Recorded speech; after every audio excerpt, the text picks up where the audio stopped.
Discurso sobre a servidão voluntária de Etienne de La Boétie, parte 4, página 37, por Vânia Afefé Galli.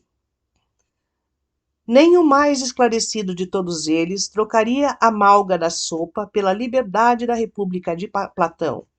Os tiranos ofereciam o quarto de tigre, o cesteiro de vinho e o sestércio, e os vivas ao rei eram então coisa triste de ouvir. Não davam conta os nécios de que recuperavam dessa forma parte do que era seu e que não podia o tirano dar-lhes coisa que não lhes tivesse furtado antes. O que hoje ganhava o sestércio, o que se fartava de comer no festim público, louvando a grande liberdade de Tibério e Nero, era no dia seguinte obrigado a entregar aos seus haveres a avareza, os filhos da luxúria e o próprio sangue à crueldade daqueles magníficos imperadores que faziam, sem dizer palavra, mudo como uma pedra, quedo como um cepo. O povo sempre foi assim. É perante o prazer que honestamente não pode atingir, aberto e dissoluto, e face ao agravo e à dor do que honestamente não deveria sofrer, insensível. Não sei hoje em dia de pessoa alguma que, ao ouvir falar de Nero, não trema só com o nome de tão vil monstro, de tão hedionda e imunda besta. Pode, porém, dizer-se que após a sua morte vil, tanto quanto foi a sua vida, o povo romano ficou com tanta pena por se lembrar de seus jogos e festins, que pouco faltou para vestir luto, assim como escreveu Cornélio Tácito, autor das melhores e mais graves, e só pode estranhar o fato que quem não conheça bem o que o povo fez após a morte de Júlio César, que tinha abolido as leis e a liberdade. Achavam que era um homem sem valor, creio, mas louvaram muito a sua humanidade, que afinal foi tão nociva como a crueldade mais selvagem de todos os tiranos. Em boa verdade, a sua peçonhenta doçura serviu só para adoçar a servidão que impôs ao povo romano. Mas depois de morto, o dito povo, que tinha ainda na boca o sabor dos banquetes e a recordação das suas prodigalidades, queimou para honrá-lo e incinerá-lo todos os bancos da praça. Edificou-lhe uma coluna, como a um verdadeiro pai do povo, assim rezava a inscrição no capitel, e prestou-lhes mais honrarias após a morte do que a qualquer outro homem, à exceção talvez dos que o mataram. Os imperadores romanos não deixavam de tomar sempre o título de tributo do povo, seja porque seu cargo era tido na conta de santo e sagrado, seja porque havia sido estabelecido para se defender do povo e estarem sob o favor do Estado. Desse modo, tinham por certo que o povo lhes daria toda a confiança, tendo em maior consideração o título do que os atos deles. Não procedem melhor hoje os que, sempre que cometem aleivosias, inclinando as mais graves, fazem-nas acompanhar de discursos sobre o bem comum e a utilidade pública. Não ignoras, longa, os considerandos de que habilmente eles costumavam lançar mão, mas na maioria das vezes não há habilidade que chegue para cobrir tanto despudor. Os reis assírios e depois dele os medos só apareciam em público o mais tarde possível, ao anoitecer, para a populaça julgar que eles tinham algo de sobre-humano, assim iludindo as gentes propensas ao devaneio e amigas de imaginar aquilo que não veem claramente visto. Foi assim que as nações que durante longos anos pertenceram ao Império Sírio se habituaram com tal mistério a servir, e serviram tanto, mas quanto não sabiam quem era o soberano, e todos o respeitavam e temiam, sem nenhum deles o ter visto. Os primeiros reis do Egito, esses nunca se mostravam em público sem levarem um ramo ou uma luz na cabeça, e mascaravam-se como saltimbancos, coisa tão estranha de ver que os súditos se enchiam de respeito e veneração por eles. E havia gente tão doida e tão submissa que se prestava a tal comédia em vez de com ela se rir. Faz pena ouvir comentar as artimanhas a que os tiranos de antigamente recorriam para consolidarem as suas tiranias e o modo como de coisas somemos tiravam grandes partidos. Tinham compreendido ser possível fazerem o que quisessem de um povo que se deixava apanhar na rede. Por muito frágil que ela fosse, o povo tão fácil de enganar e submeter, que quanto mais deles zombavam, mais se rebaixava. O que direi daquela outra patranha a que os povos antigos sempre deram grande crédito? Acreditaram, de fato, que o dedo grande do pé de Pirro, rei dos Ipirotas, fazia milagres e curvava as doenças do baço. Acreditavam na lei de que o dito dedo, após a cremação do corpo de Pirro, ficaria inteiro no meio das cinzas. Era o próprio povo que forjava as mentiras em que posteriormente acreditavam. Muitos assim o escreveram, e pelo modo como fizeram, é patente que se limitaram a reunir o que ouviram dizer nas cidades entre o povo miúdo. Vespasiano, no regresso da Assíria, passando por Alexandria, caminho de Roma, tomar o governo do império teria realizado muitos milagres. Punha os coxos a andar, dava vista aos cegos e obrava muitas outras façanhas que só podia acreditar quem fosse mais cego do que aqueles a quem pretensamente curava. Até os mesmos tiranos se espantavam com a forma como os homens podem suportar um homem que lhes faz mal.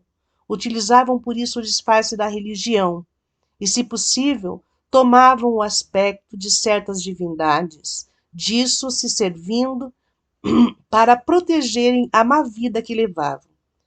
Aqui eu abro um parêntese rápido, né? Vamos perceber o que nós estamos vivendo na história do tempo presente no Brasil. Né? A religião é o grande mote para fazer com que as pessoas se curvem diante daqueles que querem nos tiranizar. Né? Isso é uma colocação de Vânia Fefé. Fechando parênteses e voltando à leitura. Se dermos credo a Sibila de Virgílio e a sua descrição do inferno, salmoneu por ter zombado dos seus e vestido a indumentária de Júpiter, está agora no fundo do inferno a receber o castigo que merece. Vamos ao verso. As penas vis cruéis e penetrantes de Salmoneu soberbo que tanto erra, de Júpiter tonante o raio horrendo, e do Olimpo os trovões contrafazendo. De 4 frisões este conduzido, uma tocha acendida, memeando, pelos povos de Grécia e atrevido, e pelos meios de Elides triunfando, o culto aos altos deuses só devido. Pedia, mentecapto que rodando, pela ponte no coxo miserável, fingia a chuva e o raio imitável. Mas de uma nuvem densa, um raio horrendo, vibrando irado, o Padre onipotente o derrubou com ímpeto tremendo, não com fumoso raio ou tocha ardente. Eneida de Virgílio, capítulo 6. Se este, cujo crime foi fazer de tolo, padece hoje tais tormentas no inferno, é de crer que não merece muito pior os que abusaram da religião para fins ruins. Os nossos semearam pela França sapos, flores de lis, a ampola, a oriflama. Pela parte que mais me cabe, não ponho em dúvida que os nossos maiores e nós não temos razão de queixa, pois sempre tivemos reis bons em tempo de paz, valorosos na guerra, reis que, embora sendo de nascença, parecem ter sido não criados pela natureza, como os outros, mas eleitos por Deus Todo-Poderoso, antes de tomarem nas mãos as rédeas do governo e a guarda do reino. Ainda que assim não fosse, não poria em dúvida a verdade contada pelas nossas histórias, nem as discutiria com vistas a rebaixar a nossa bela nação e deslustrar a nossa poesia francesa, a qual, mais do que remoçada, está hoje completamente renovada, graças aos nossos Rosanbaif e du Bellay, que fizeram evoluir a nossa língua a ponto, ouso esperá-lo, de os gregos e latinos não serem em nada superiores, a não ser, quiçá, no direito de antiguidade. E seria da minha parte grande ofensa à nossa métrica, uso de boamente a palavra e não me desagrada, que tornada, embora por muitos mecânica, tem muita gente capaz de enobrecê-la e de restituí-la à sua honra primitiva. Seria, digo, grande ofensa subtrair-lhe os belos contos do rei Clovis, nos quais julgo ver despontar, fácil e elegantemente, a veia do nosso Ronsard e da sua Francíada. Presinto o seu alcance, reconhecendo-lhe a graça e finura de espírito.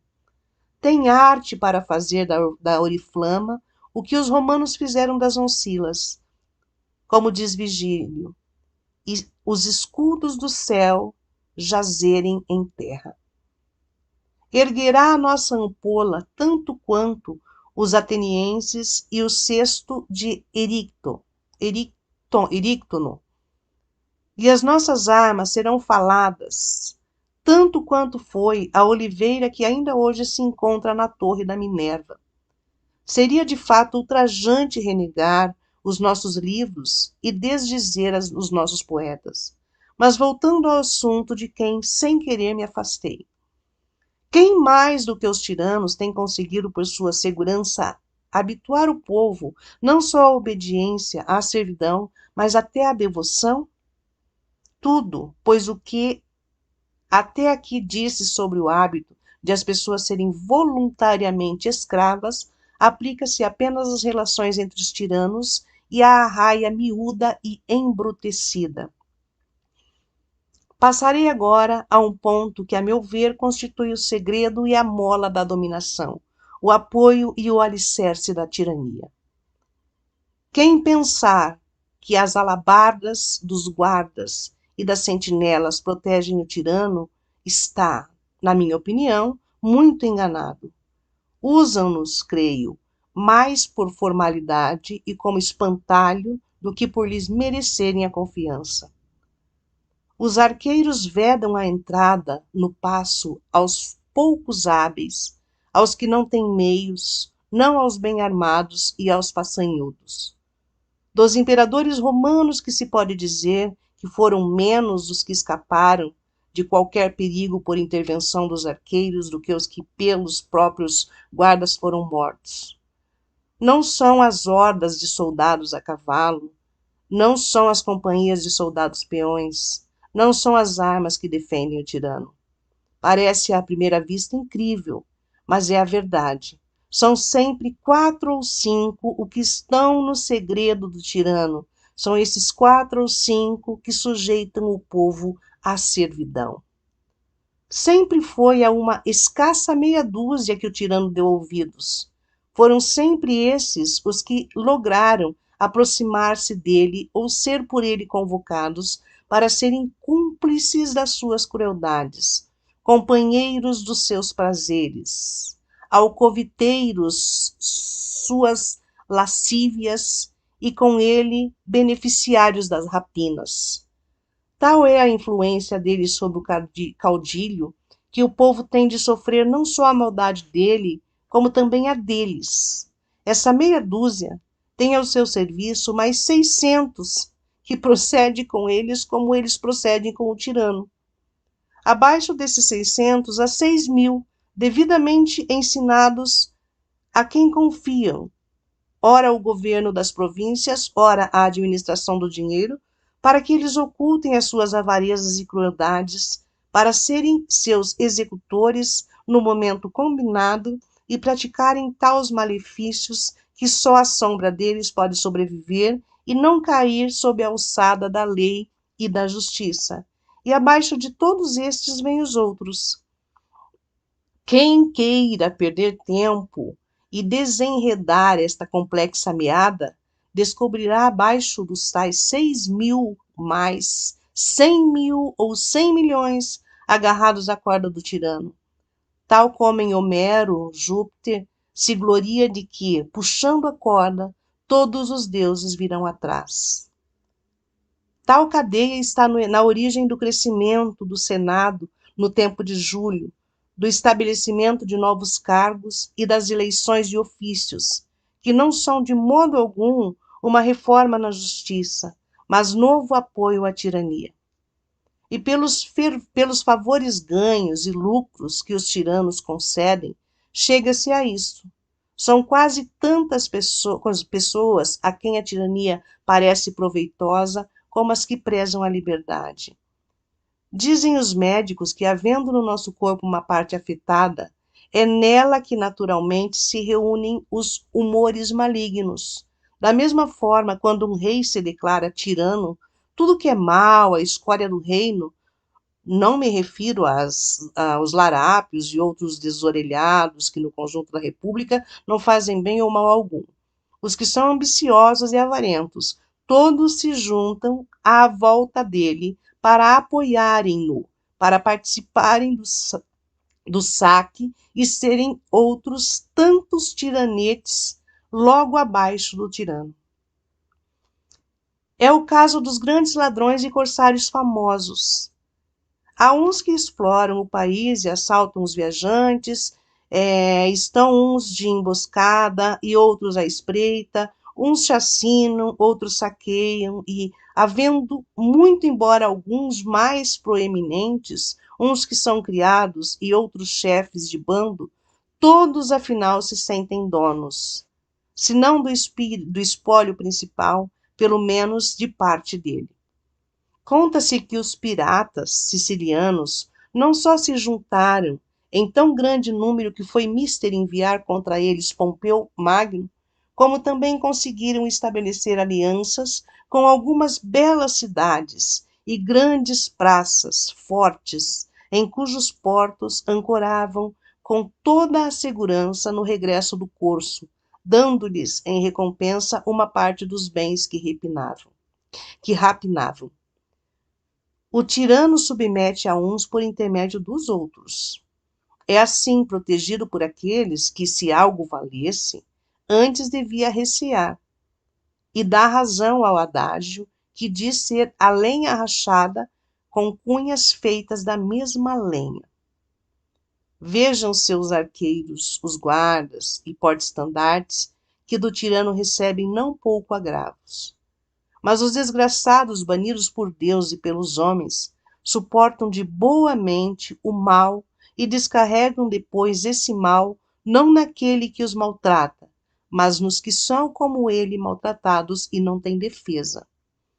À vista dos que servilmente giram em redor do tirano, a executar as suas tiranias e a oprimir o povo, fico muitas vezes espantado com a maldade deles e sinto igualmente pena de tanta estupidez. Porque, em boa verdade, o que fazem eles ao acercarem-se do tirano, se não afastarem-se da liberdade, darem, por assim dizer, ambas as mãos à servidão e abraçarem a escravatura? Ponham eles algum freio à ambição, renunciem um pouco à avareza, olhem depois para si próprios, vejam-se bem e perceberão claramente que os camponeses, os servos que eles espezinham e tratam como escravos, são, em comparação com eles, livres e felizes. O camponês e o artesão, embora servos, limitam-se a fazer o que lhes mandam, e feito isso, ficam quites. Os que giram em volta do tirano e mendigam seus favores não se poderão limitar a fazer o que ele diz. Têm de pensar o que ele deseja e, muitas vezes, para ele, se dar por satisfeito. Têm de lhe adivinhar os pensamentos.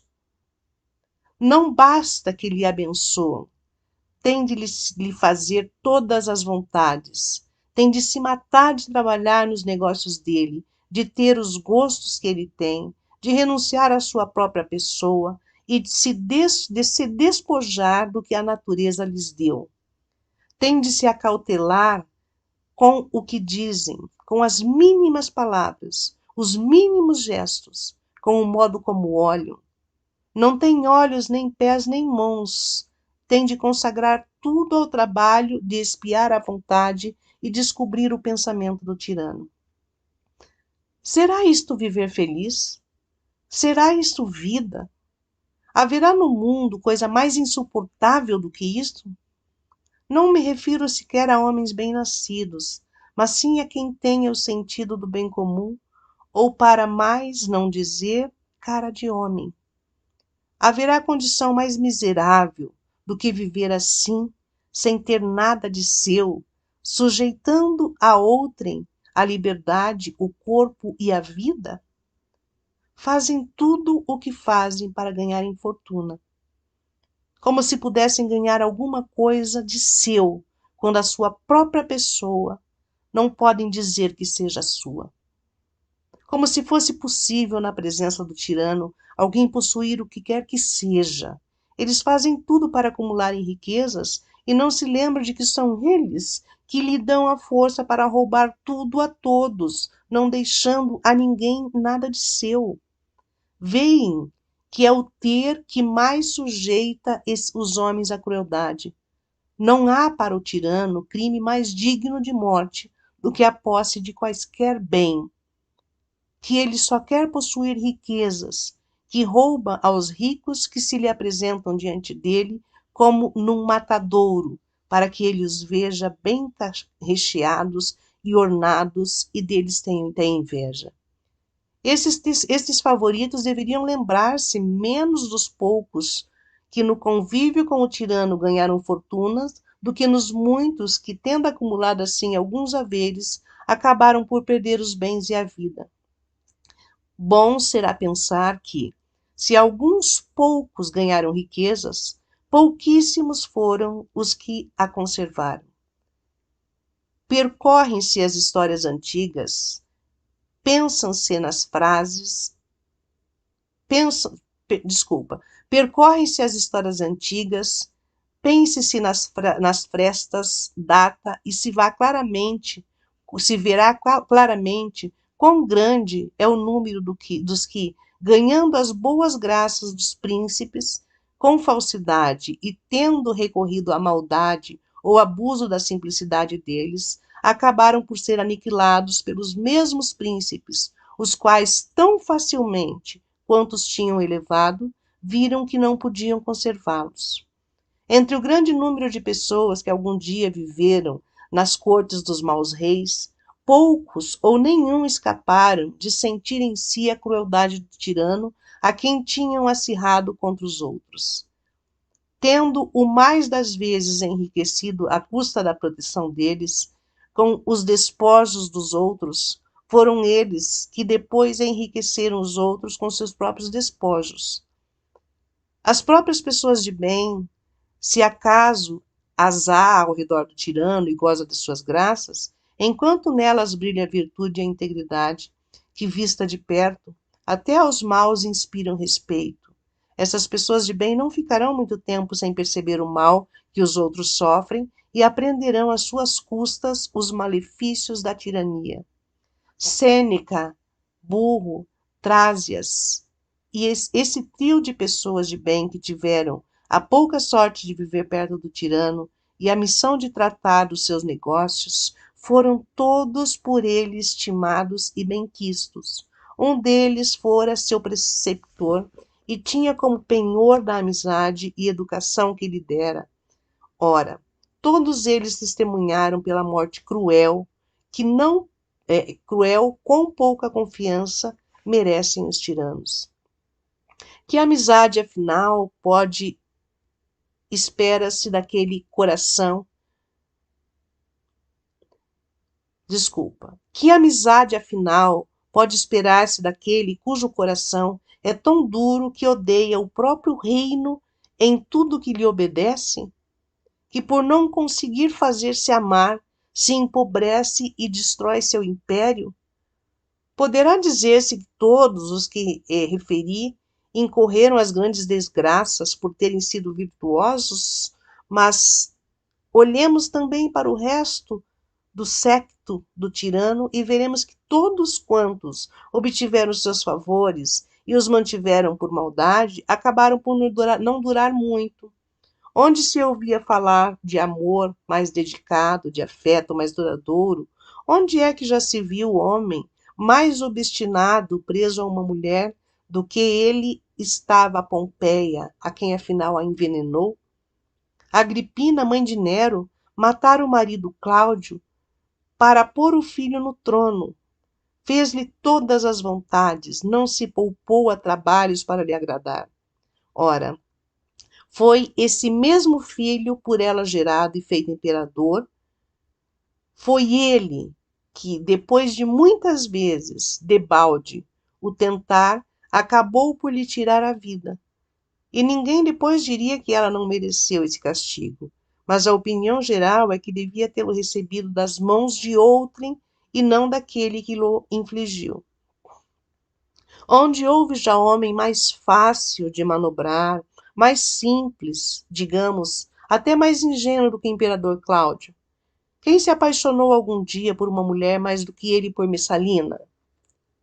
Nem por isso deixou de entregá-la ao carrasco. A simplicidade é uma crueldade que todos os tiranos, tanto a simplicidade é uma crueldade de todos os tiranos, tanto que todos ignoram o que seja praticar o bem, mas não sei como chega sempre o dia em que usam de crueldade para com os que os rodeiam e a pouca inteligência que possuem desperta de imediato. É bem conhecida a palavra daquele que, vendo a descoberto o colo da mulher amada, sem a qual parecia não poder viver, a acariciou, dizendo: Este belo pescoço, logo que eu o ordene, pode ser cortado. Por isso é que a maior parte dos antigos tiranos eram geralmente mortos pelos seus favoritos, os quais, uma vez conhecida a natureza da tirania, perdiam toda a fé na vontade do tirano e desconfiavam do seu poder. Assim foi que Domiciano morreu às mãos de Estevão, Cômodo assassinado por uma das suas amantes, Antonino por Macrino, e o mesmo aconteceu com quase todos os outros. A verdade é que o tirano nunca é amado nem ama. A amizade é uma palavra sagrada e uma coisa santa e só pode existir entre pessoas de bem. Só se mantém quando há estima mútua. Conserva-se não tanto pelos benefícios quanto por uma vida de bondade.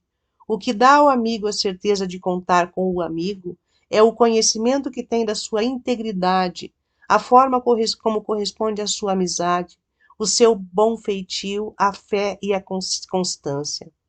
Não cabe amizade onde há crueldade, onde há deslealdade, onde há injustiça. Quando os maus se reúnem, fazem-no para conspirar, não para travarem amizade.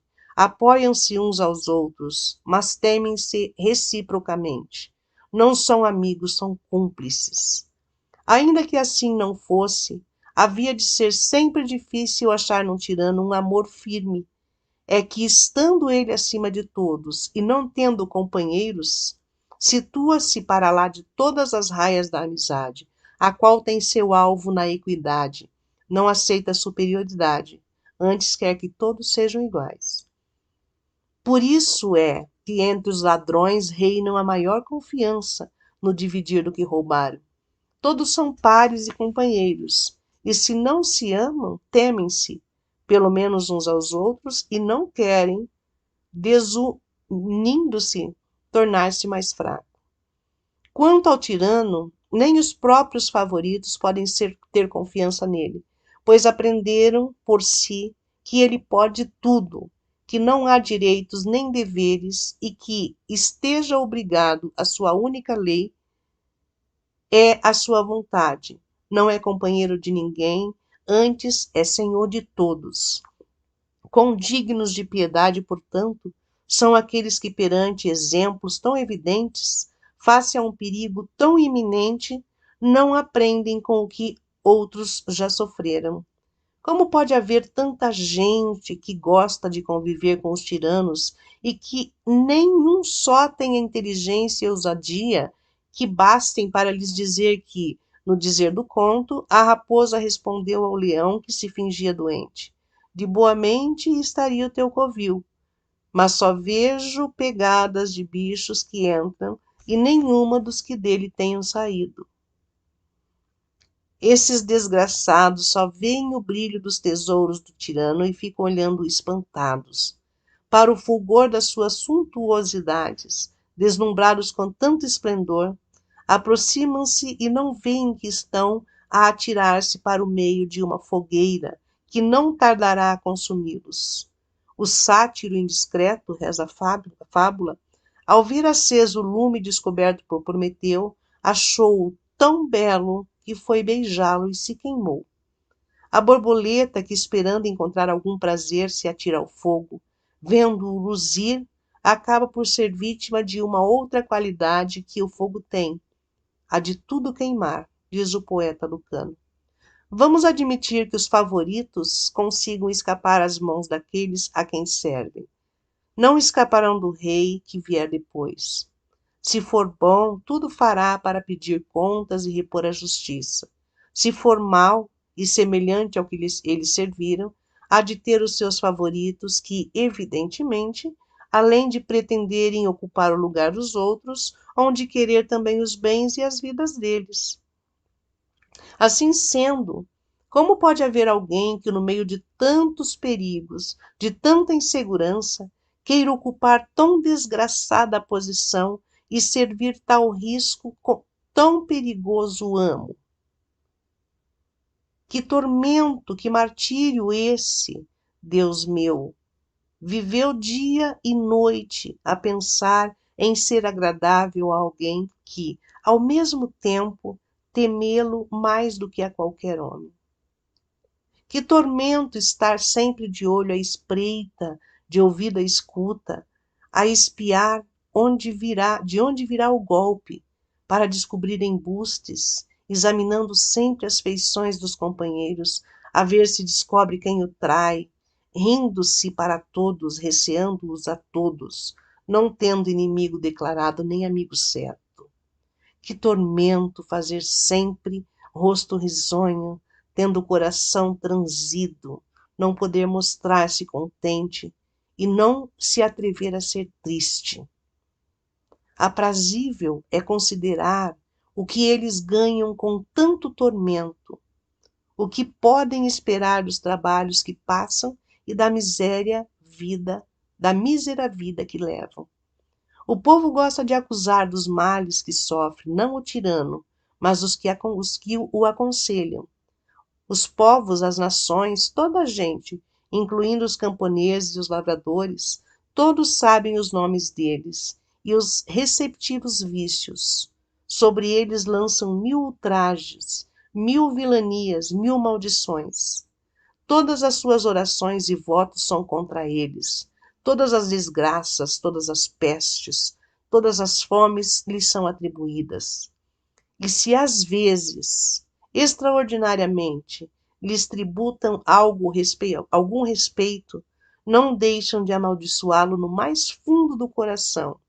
Tem por eles um horror maior do que tem aos animais ferozes. Tal é a honra, tal é a glória que recebem em paga dos serviços que prestam aos povos, os quais nunca se darão por saciados e compensados do que sofreram, ainda que por eles repartissem o corpo em pedaços. Mesmo depois de morrerem, os que ficam tudo farão para que o nome de come-gente lhe seja atribuído e manchado pela tinta de 1000 penas, e a sua reputação desfeita em milhares de livros, e os próprios ossos, a bem dizer, pisados pelos vindouros que assim castigam, depois de mortos, os que tiveram vida ruim. Aprendamos com estes exemplos, aprendamos a fazer o bem. Ergamos os olhos para o céu, seja por amor da nossa honra, seja pelo amor da própria virtude. Olhemos para Deus Todo-Poderoso, testemunha certa de nossos atos e justo juiz de nossas faltas. De minha parte, penso e não me engano que nada há de mais contrário a um Deus liberal e bondoso do que a tirania, e que ele reserva aos tiranos e seus cúmplices um castigo especial. Etienne de la Boétie. Discurso sobre a servidão voluntária. Muito obrigada a quem chegou até o final. Espero que tenham aproveitado ali o áudio. Muito obrigada.